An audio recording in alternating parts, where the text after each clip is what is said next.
y en tu fidelidad. No puedo hacer más que postrarme y adorar. Cuando pienso en cómo he sido y hasta dónde me has traído, me asombro de ti. No me quiero conformar. He probado y quiero más. Yo quiero enamorarme más de ti. Enséñame a amarte y a vivir conforme a tu justicia y tu verdad. Con mi vida quiero adorar, con todo lo que tengo y lo que soy. Todo lo que he sido te lo doy. Que mi vida sea para ti como un perfume a tus pies.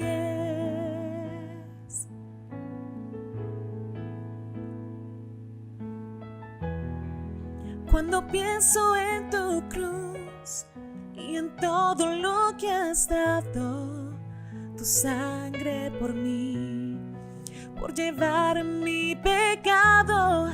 Y cuando pienso en tu mano, hasta aquí hemos llegado por tu fidelidad. No me quiero conformar. He probado y quiero más. No me quiero conformar. He probado y quiero más. Yo quiero enamorarme más de ti. Enséñame a amarte y a vivir conforme a tu justicia y tu verdad. Con mi vida quiero adorar, con todo lo que tengo y lo que soy. Todo lo que he sido te lo doy. Que mi vida sea para ti como un perfume a tus pies. Yo quiero enamorarme más de ti. Enséñame a amarte y a vivir conforme a tu justicia y tu verdad. Con mi vida quiero adorar, con todo lo que tengo y lo que soy. Todo lo que he sido te lo doy. Que mi vida sea para ti como un perfume a tus pies.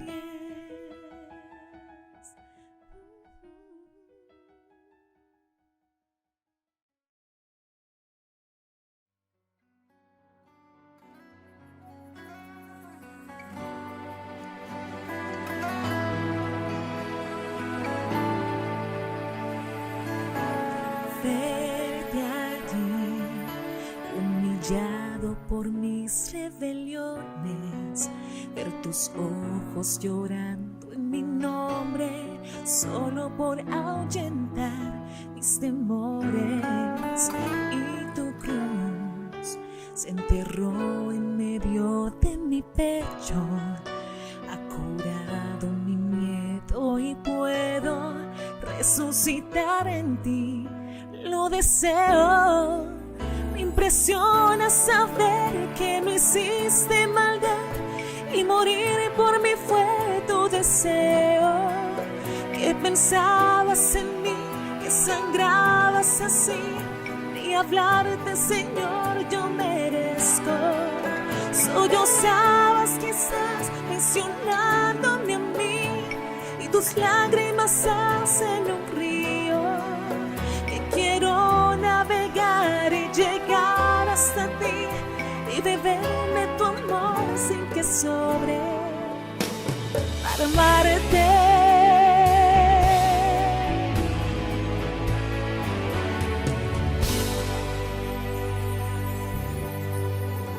Mi maldad se marchó sin dejar ningún rastro. Solo tu corazón ha quedado, late dentro de mí, soy amada. Me impresiona saber que no hiciste maldad y morir por mí fue tu pensabas en mí, que sangrabas así, ni hablarte, Señor, yo merezco. Sollozabas quizás mencionándome a mí, y tus lágrimas se hacen un río que quiero navegar y llegar hasta ti y beberme tu amor sin que sobre.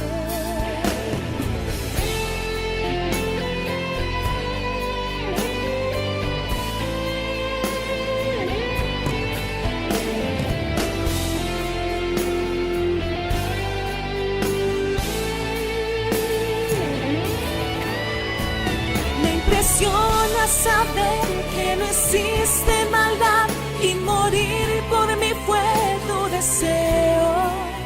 Que pensabas en mí, que sangrabas así, y hablarte, Señor, yo merezco. Sollozabas quizás mencionándome a mí, y tus lágrimas hacen un río que quiero navegar y llegar hasta ti y beberme tu amor sin que sobre. Me impresiona saber que no hiciste maldad y morir por mí fue tu deseo.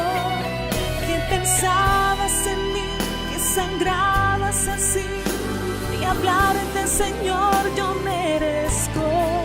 Sollozabas quizás mencionándome a mí, y tus lágrimas hacen un río que quiero navegar y llegar hasta ti y beberme tu amor sin que sobre.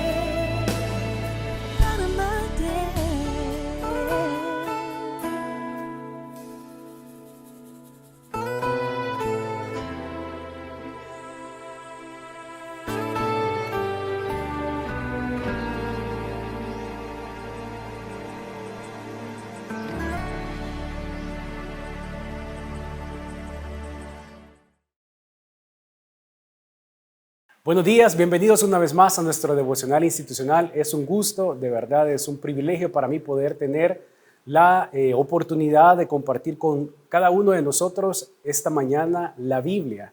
En las semanas anteriores, hermano César introdujo para cada uno de nosotros la carta a Filemón, una de las cartas más pequeñas que podemos encontrar en el Nuevo Testamento, pero de la cual podemos sacar muchos principios totalmente prácticos acerca de cómo vivir la vida cristiana. Pero antes de entrar por completo a la carta a Filemón, yo quisiera hacer una pregunta. ¿Qué imagen viene a tu mente cuando piensas en la palabra amistad? ¿Qué imagen viene a tu mente cuando piensas en la palabra amistad? Probablemente viene a tu cabeza la imagen de una persona, tu mejor amigo o tu mejor amiga. Qué bendición si es un familiar, si es tu papá, si es tu mamá, si es tu hermano o si es tu hermana. Probablemente consideres también lo que alguna película ha idealizado para ti acerca de qué significa la amistad, o algún libro que leíste, alguna novela donde encontraste dos buenos amigos, probablemente una serie. Bueno, de hecho para mí algo que representa muy bien la amistad es la camaradería que se puede dar entre los soldados. Una de mis series favoritas es una serie que se llama Banda de Hermanos, que esta serie lo que hace es relatar la historia de una compañía de paracaidistas de la Segunda Guerra Mundial, del ejército estadounidense. Y esta serie está basada en un libro que recoge las entrevistas de algunos sobrevivientes de esta compañía. Y es un libro muy bueno que yo recuerdo haber leído hace años atrás. Y recuerdo cómo uno de estos soldados narraba el hecho de por qué él podía estar seguro en el campo de batalla. Y él decía que su seguridad descansaba en su compañero de la par, porque él no estaba buscando y procurando mantenerse a salvo, sino que él estaba sobre todo enfocado en mantener a salvo a su compañero. Y por lo mismo él podía descansar en la seguridad de su compañero, porque él sabía que su compañero de trinchera estaba velando por la seguridad de él. Ahora, esto no solo se lograba en el campo de batalla, sino que también era algo que los generales y demás habían tratado con esta compañía antes de llevarlos al campo de batalla, en el campo de entrenamiento y demás. Pero creo que esta imagen o este concepto o esta idea retrata muy bien el concepto de amistad que de alguna manera también nos propone la Biblia. Ahora, esta es una necesidad. Reflexionar acerca de esto es una necesidad. La falta de compañerismo ha sido una de las consecuencias más desastrosas de la pandemia. ¿Por qué? Porque no somos capaces de enfrentar la vida solos y tampoco tenemos las posibilidades o las habilidades de vivir una vida de fe eficaz sin verdaderos amigos que reconfortan nuestros corazones en el Señor. Hay otra curva paralela a la curva de contagios del COVID que ha sido más silenciosa pero igual de desastrosa, y es la curva de los padecimientos de salud mental. Y los expertos dicen que esta problemática que ahora enfrentamos también respecto a los padecimientos de la salud mental tienen como principal consecuencia el aislamiento. ¿Por qué? Porque no hemos sido creados para estar solos, porque nos necesitamos los unos a los otros. Y esto es algo que vamos a encontrar en la carta de Filemón. La carta de Filemón nos presenta la fraternidad entre el apóstol Pablo y Filemón, y una petición de Pablo a Filemón sobre Onésimo, un nuevo hermano en la fe. Ahora, esta pequeña epístola nos ejemplifica el tipo de amistad que verdaderamente es provechosa. Déjame repetir esta idea. Esta pequeña epístola nos ejemplifica, nos da una fotografía, nos da una escena de cómo se vive una amistad que verdaderamente es provechosa. Yo quiero pedirte que antes de ir a Filemón puedas acompañarme y oremos para poner este tiempo en las manos del Señor. Dios, yo te quiero agradecer una vez más por la oportunidad que nos das de venir a tu palabra. Gracias, Señor, porque podemos tener total acceso, Señor, hacia ti, por tu gracia, Señor, y porque podemos saber que tú nos escuchas y porque también podemos saber con toda certeza que tú nos hablas a través de tu palabra. Así que yo te ruego, Señor, que tu palabra hable a cada uno de nosotros conforme a las diferentes necesidades que tenemos de ti, Señor. Ayúdanos a crecer en nuestra amistad contigo, sobre todo. Y ayúdanos, Señor, también a poder crecer en nuestra amistad, fraternidad y amor respecto a nuestros hermanos, porque nos necesitamos, Dios, los unos a los otros. Nos necesitamos, Señor, para poder vivir las vidas buenas y abundantes que tú has planeado y has diseñado para nosotros. Pongo en tus manos, Señor, este tiempo y a cada uno de los que están escuchando esto, Señor. En el nombre de tu Hijo, amén. Ok, los primeros versículos dicen, versículo 1 del único capítulo: Pablo, prisionero de Jesucristo, y el hermano Timoteo, al amado Filemón, colaborador nuestro, y a la amada hermana Apia, y a Arquipo, nuestro compañero de milicia, y a la iglesia que está en tu casa. Gracia y paz a vosotros, de Dios nuestro Padre y del Señor Jesucristo. Ok, ¿cuál es el tipo de amistad que verdaderamente es provechosa? Yo quiero que durante estos próximos minutos estés ahí considerando esta pregunta, que la pongas como anclada, porque esa es la pregunta que vamos a responder a la luz de los principios que Filemón nos puede enseñar. ¿Cuál es el tipo de amistad que verdaderamente es provechosa? Pues las amistades que trascienden procuran primero el compañerismo en Cristo. Voy a volver a leer esos 3 versículos. Dice: Pablo, prisionero de Jesucristo, la manera en la que Pablo acostumbraba a presentarse, y el hermano Timoteo. Aquí hay muchas relaciones. Es una carta que es escrita por 2 personas. Al amado Filemón. Noten cómo lo describe: al amado Filemón, colaborador nuestro. Está hablando de que este hombre les había servido para poder hacer la obra y el ministerio que Dios les había encomendado. Y a la hermana Apia y a Arquipo, alguien más que es parte de este equipo, nuestro compañero de milicia, dice. Y a la iglesia, una comunidad aún más grande que está en tu casa. Gracia y paz a vosotros de nuestro Padre y del Señor Jesucristo. Lo que encontramos aquí es una comunidad.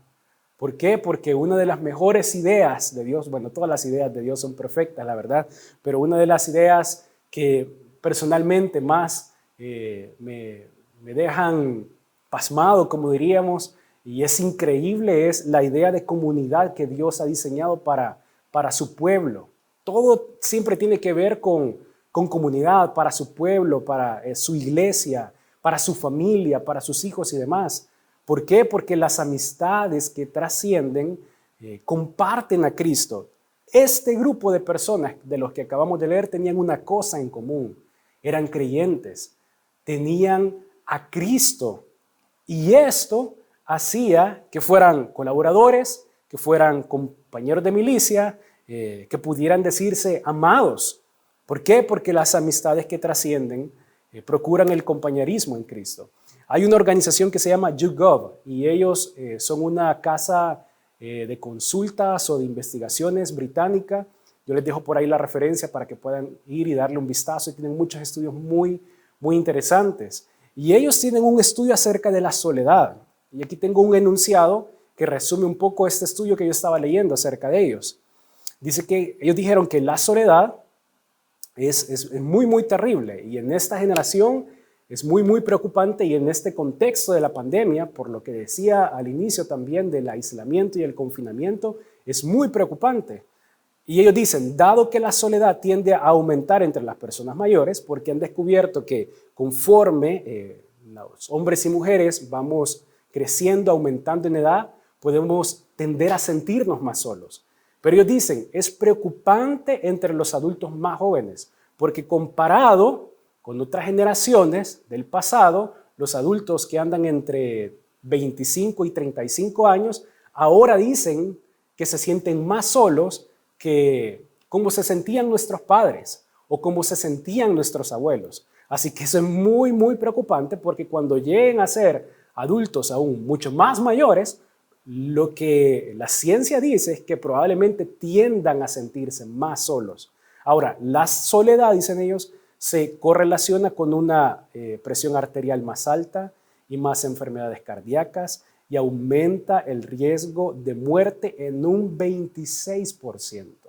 Ahora, la ciencia nos dice que la soledad mata, pero la Biblia y la palabra de Dios también nos dicen que la soledad mata. Por eso que la idea de Dios tiene que ver siempre con esto, con comunidad. Y no hay una comunidad más viva y fructífera que su familia, que cuando tenemos en común la fe y tenemos a Cristo en medio de nosotros. Primera de Pedro 2, 9 y 10, creo que paralelamente también nos argumentan y nos describen muy bien esta idea. Dice, mas vosotros sois linaje escogido, real sacerdocio, nación santa, pueblo adquirido por Dios. Ok, estos versículos están hablando de identidad, pero noten que es muy interesante que la identidad no está dada de manera individual, sino de manera colectiva. Vosotros sois linaje escogido, real sacerdocio, nación santa, pueblo adquirido por Dios, para que anunciéis las virtudes de aquel que os llamó de las tinieblas a su luz admirable. Vosotros que en otro tiempo no erais pueblo, pero que ahora sois pueblo de Dios, que en otro tiempo no habíais alcanzado misericordia, pero ahora habéis alcanzado misericordia. Ahora, Dios permite que podamos tener sentido de pertenencia, algo que es tan importante para el ser humano. Y este sentido de pertenencia lo podemos encontrar en esta comunidad que Él ha diseñado para nosotros. Si hemos puesto nuestra fe en Jesús, tenemos las cosas en común. De hecho, aquí Primera de Pedro 2, 9 y 10 lo que está diciendo es que de alguna manera compartimos un mismo genoma espiritual, compartimos un mismo linaje espiritual, pertenecemos a una familia, somos parte de un pueblo, y por lo tanto esto también nos da propósito.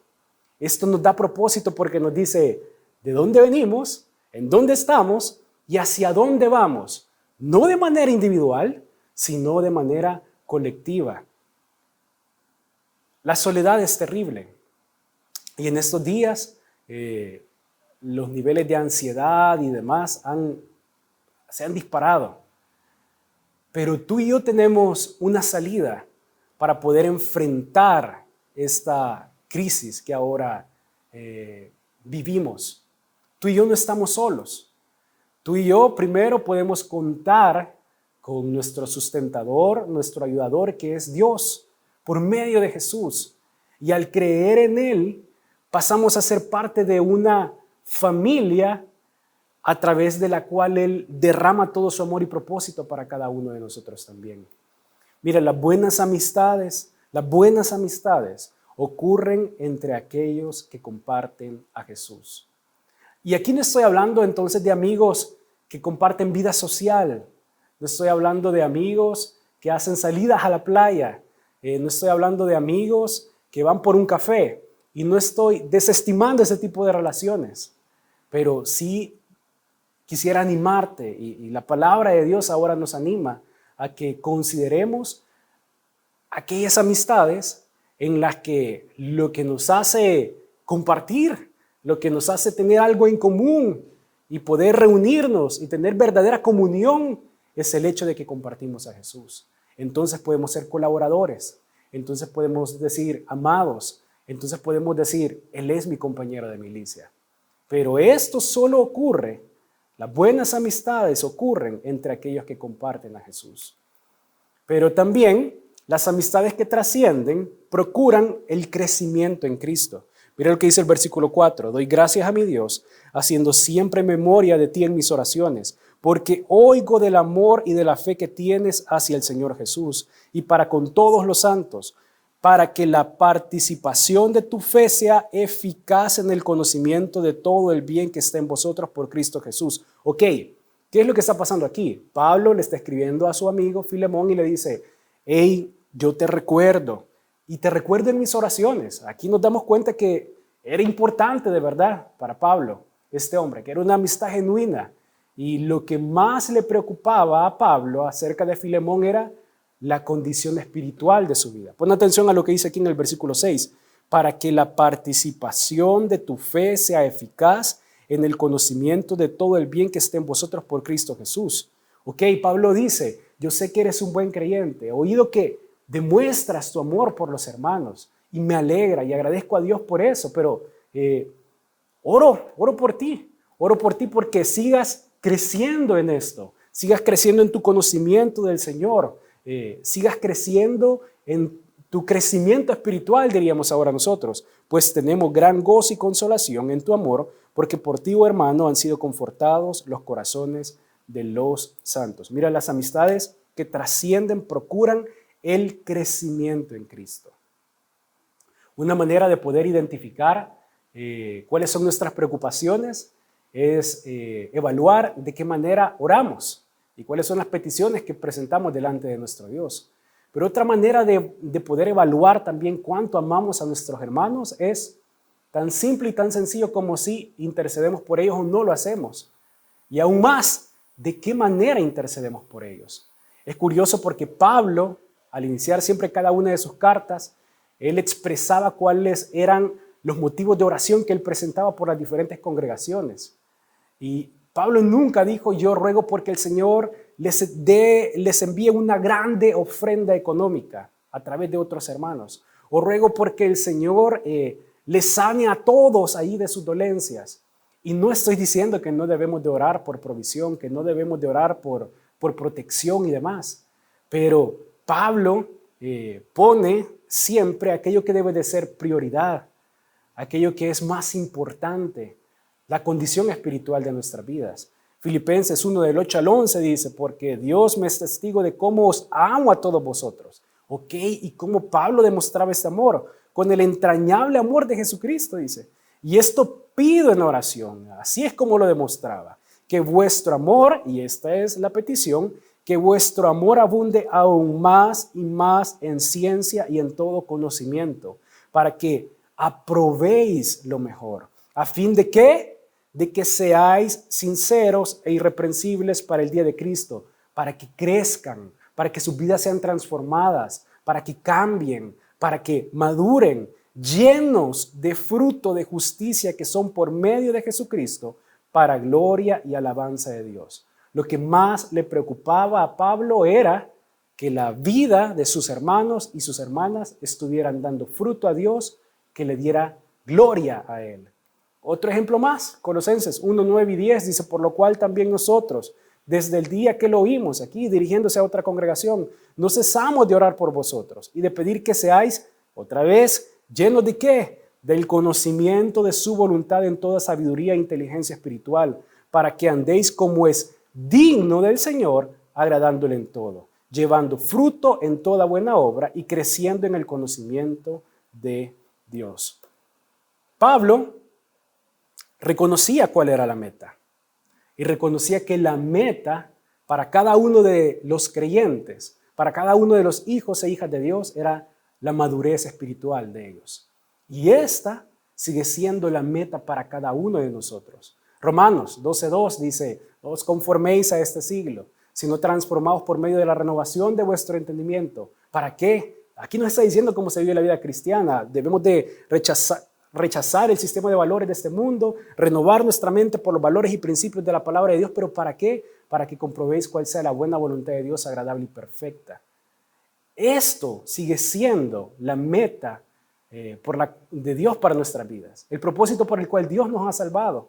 No solo para que esperemos por el cielo, por la salvación de nuestras almas, sino para que nuestras vidas ahora empiecen a ser transformadas y para que podamos ser colaboradores de otros en este propósito que Él tiene para cada uno de nosotros.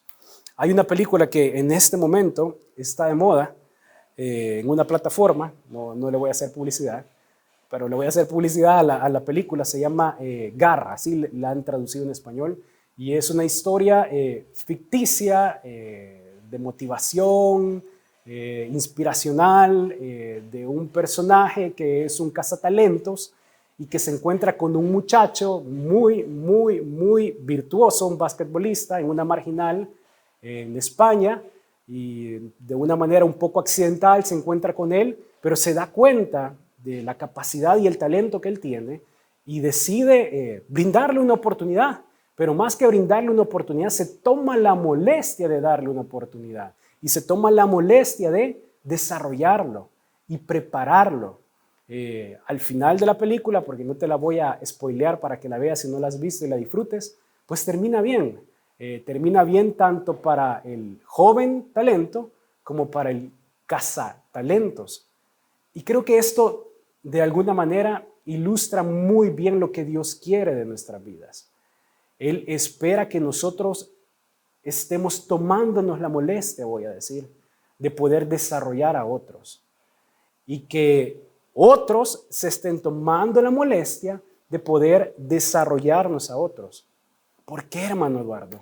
Porque esta es la idea de Dios. 1 Corintios 3:9 dice, porque nosotros somos colaboradores de Dios y vosotros sois labranza de Dios, edificio de Dios. Dios quiere completar su obra en nuestras vidas y eso no se hace solo. ¿Saben qué? No hay tal cosa como la autogestión espiritual. Probablemente este concepto funcione en otras áreas, aspectos gerenciales, pero no en la vida cristiana. No hay tal cosa como decir, yo solo puedo y voy a ser capaz de vivir una vida de fe que agrada a Dios. No vas a poder, no porque lo diga yo, sino porque en ningún lugar de la Biblia dice que algo como esto sea posible, sino todo lo contrario.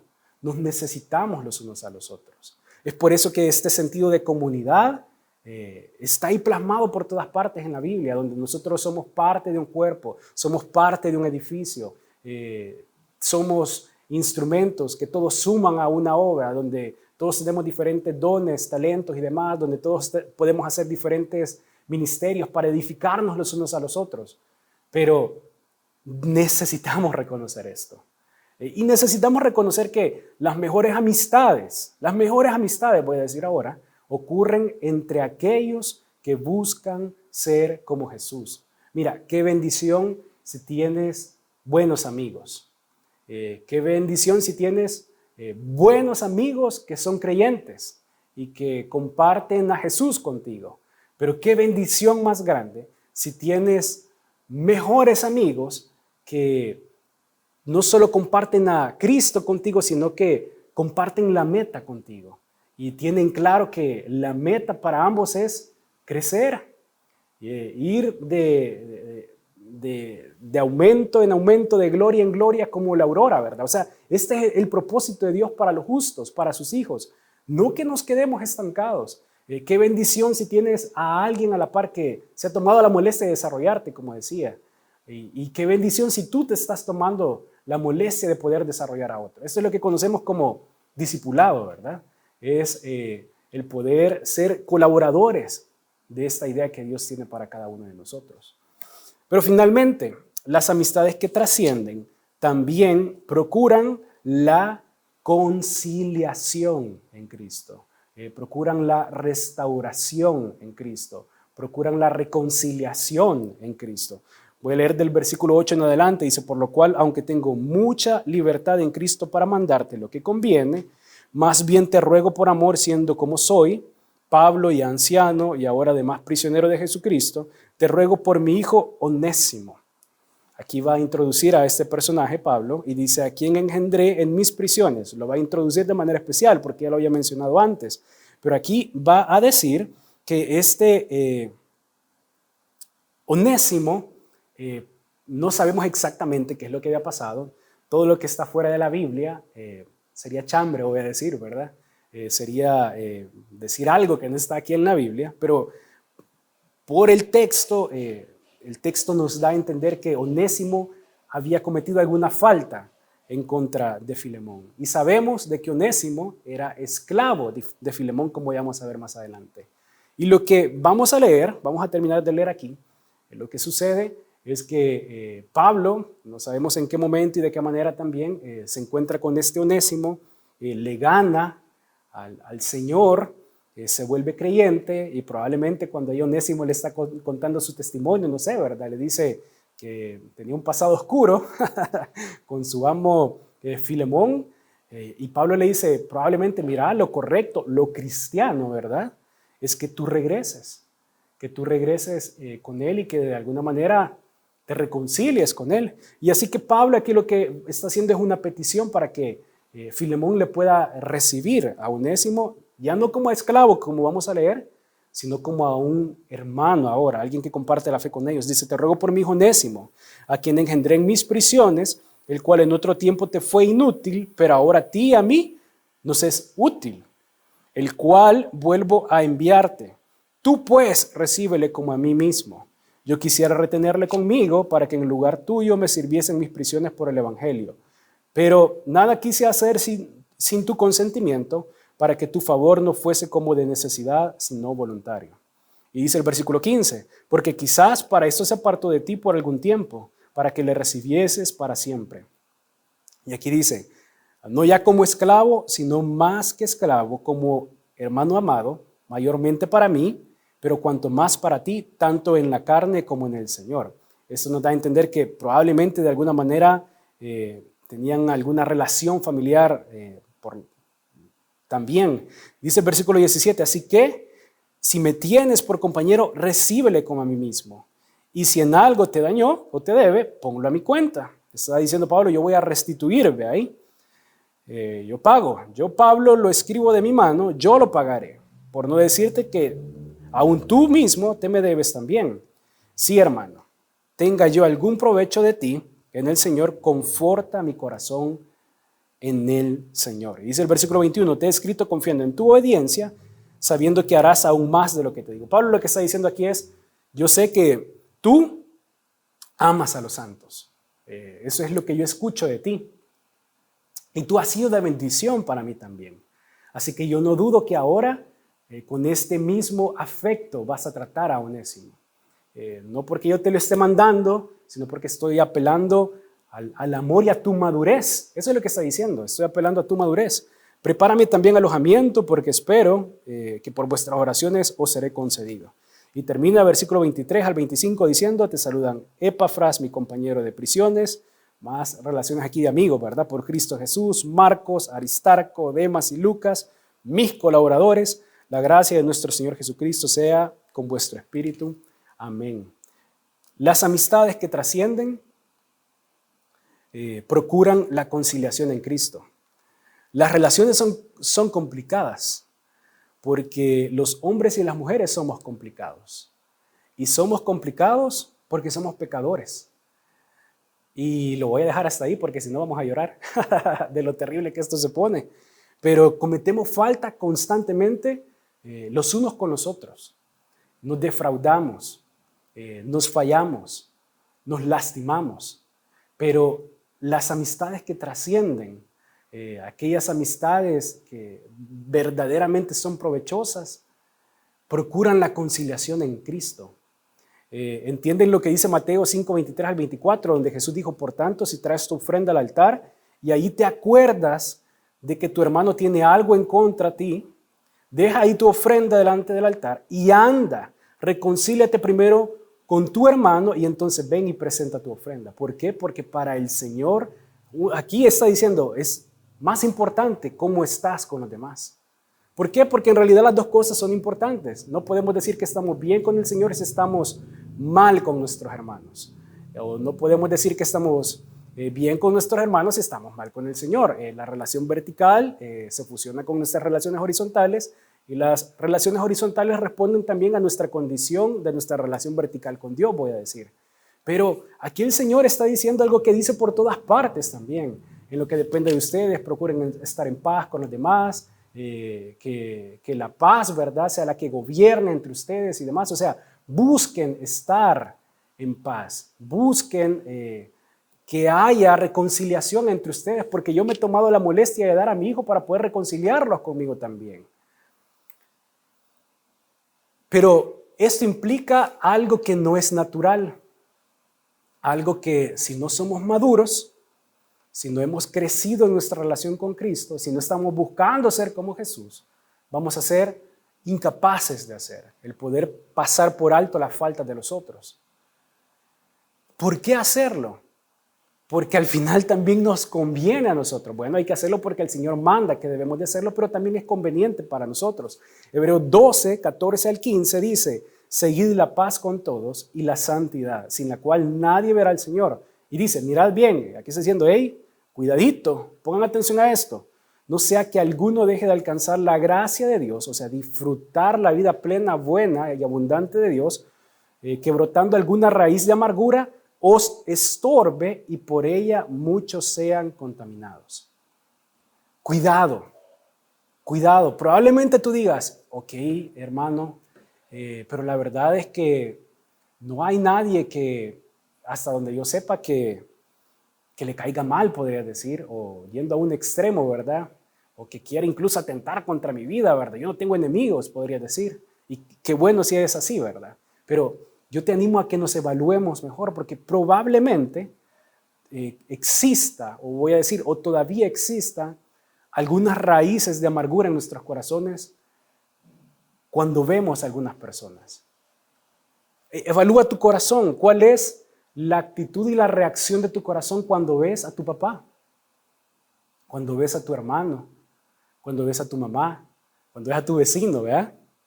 Cuando ves a tus compañeros de trabajo, cuando ves a tu jefe, cuando ves a cada uno de los que te rodea. Y eso que estás respondiendo ahí es a lo que debes de poner atención, porque si hay alguna raíz de amargura, esa raíz de amargura es como un cáncer, es como un hongo, es dañino y no te va a dejar crecer, no te va a dejar disfrutar la gracia de Dios para tu vida. No te conviene que eso esté ahí. Yo encontré un estudio bien interesante en un sitio que se llama Bustle.com, es un sitio de revista para mujeres, pero es muy interesante los artículos científicos que hay en este sitio. Y hay algo que se llama, lo pueden buscar, le voy a dejar la referencia, deja de guardar rencores, es malo para tu salud.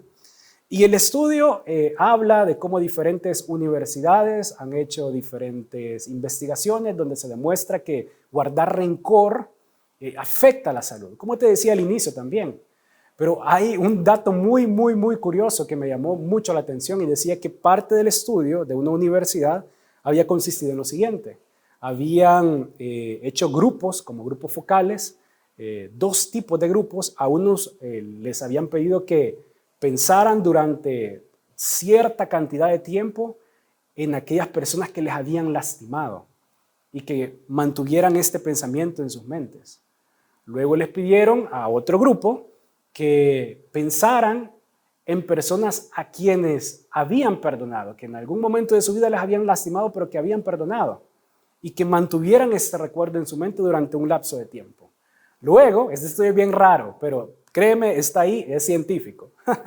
Dice que luego tomaron ambos grupos y los llevaron a un espacio abierto y les pidieron que hicieran una cosa, que manteniendo aún estos pensamientos, los que guardaban rencor y los que habían perdonado, dieran un salto. Y es muy curioso, pero el dato curioso es que aquellos que mantenían este rencor por personas no eran capaces de saltar tan alto, a diferencia de aquellos que sí habían perdonado y eran capaces de saltar aún mucho más alto. Y el estudio decía, probablemente esto nos demuestra que cuando perdonamos, nos quitamos un peso de nuestros hombros, dice. Yo te dejo ahí el estudio para que lo veas, es muy, muy curioso. Pero mira, la ciencia, la Biblia nos dicen, perdonar nos conviene. Perdonar nos conviene. Y el estudio terminaba diciendo, así que, ya que al perdonar nos quitamos un peso de nuestros hombros, deberías de buscar, decía algo así como deberías de buscar cómo solucionar esto, cómo ser capaz de perdonar. Porque eso es lo complejo. Tú me podrías decir, sí, yo estoy convencido, ¿verdad? Que quizás lo mejor para mí es perdonar. El perdón no es el premio de Dios para el que te ofendió. Es la oportunidad que Dios te está dando a ti para poder crecer. Y se puede. Y se puede. Y se debe. Y mira lo que dice Colosenses 3:13, porque eso nos da una idea de cómo hacerlo, soportándoos unos a otros y perdonándoos unos a otros, así soportándoos unos a otros si alguno tuviere queja contra otro, de la manera que Cristo os perdonó, así también hacedlo vosotros. Esta es la manera. ¿Por qué yo puedo perdonar a aquel que me ha ofendido? Porque puedo considerar el perdón que Dios dio para mi vida, que de gracia recibí y que por lo tanto puedo dar de gracia también. Las amistades que trascienden, voy a decir ahora, no las buenas, ni siquiera las mejores, sino las que trascienden, ocurren entre aquellos que son como Jesús. No hay una práctica más cristiana y que nos haga más como Jesús, que nos haga más como nuestro Señor, que poder perdonar. Y se debe y se puede si consideramos el perdón que hemos recibido de nuestro Señor. Las amistades que trascienden procuran, y entonces esto es lo que nos enseña Filemón, por lo menos esos 3 principios, que este tipo de amistades procuran el compañerismo en Cristo. Qué buenísimas estas amistades, estas relaciones en las que tenemos en común a nuestro Señor, porque podemos ser colaboradores, porque podemos ser amados, porque podemos ser compañeros de milicia. ¿Por qué? Porque procuramos el crecimiento en Cristo también. Y buscando crecer y ser más como Jesús, entonces podemos ser capaces de buscar la conciliación, aún en medio de las faltas, aún en medio de los errores, aún en medio del pecado, podemos buscar reconciliarnos y perdonarnos los unos a los otros de la manera que Cristo nos perdonó. Oremos. Señor, te doy gracias por tu palabra y te ruego, Señor, que nos muevas ahora a poder poner en práctica, por lo menos un poco, Señor, de todo esto que hemos considerado y reflexionado, Señor, aquí a la luz de la carta de Pablo a Filemón, Señor. Te ruego, Señor, que sobre todo nuestra amistad contigo pueda crecer para que nuestro amor y afecto por nuestros hermanos y prójimos también, Señor, puedan crecer. En el nombre de tu Hijo, amén. Muchas gracias por acompañarnos. Que el Señor le bendiga.